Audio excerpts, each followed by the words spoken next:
আসসালামু আলাইকুম। কেমন আছেন সবাই? আশা করি সবাই ভালো আছেন।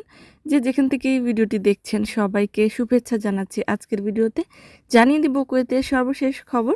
প্রথমেই জানিয়ে দিচ্ছি একটি নতুন নিয়মের আপডেট।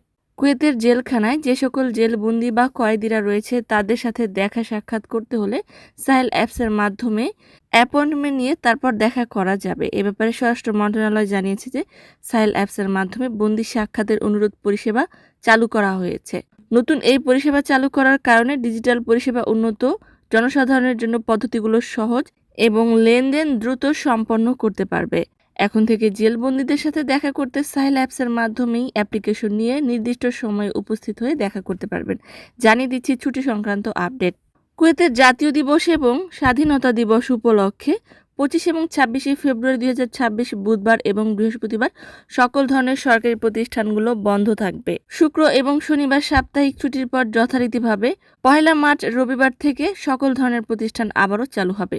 এ সম্পর্কে বাংলাদেশ দূতাবাস ঘোষণা করেছে যে এই উপলক্ষে বাংলাদেশ দূতাবাসও বন্ধ থাকবে, সকল ধরনের পাসপোর্ট সংক্রান্ত কাজ বন্ধ থাকবে।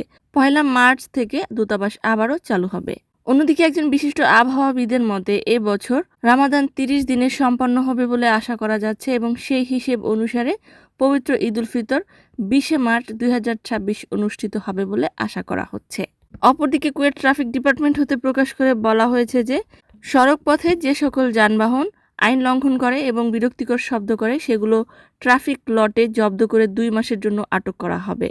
আইন প্রয়োগকারী দল ট্রাফিক লঙ্ঘনকারী এবং মোস্ট ওয়ান্টেড ব্যক্তিদের আসামিদেরকেও আটক করবে। নিরাপত্তা বজায় রাখতে পুরো কুয়েত জুড়ে এ ধরনের অভিযান অব্যাহত থাকবে। জানিয়ে দিচ্ছি সাহরি ও ইফতারের সময়সূচি। সোমবার 6তম রোজার সাহরির সর্বশেষ সময় হলো ভোর 4:58। ইফতারের সময় হলো স্থানীয় সময় অনুযায়ী সন্ধ্যা 5:44। সম্মানিত ভিউয়ার্স, আজকের মতো এই ছিল আপডেট। পুরো ভিডিওটি দেখার জন্য ধন্যবাদ। এ ধরনের ভিডিও পেতে চাইলে ইউটিউব চ্যানেলটিকে সাবস্ক্রাইব করে দিবেন, ফেসবুক পেজটিকে লাইক এবং ফলো করে দিবেন। যারা পূর্বেই করেছেন সবাইকে ধন্যবাদ।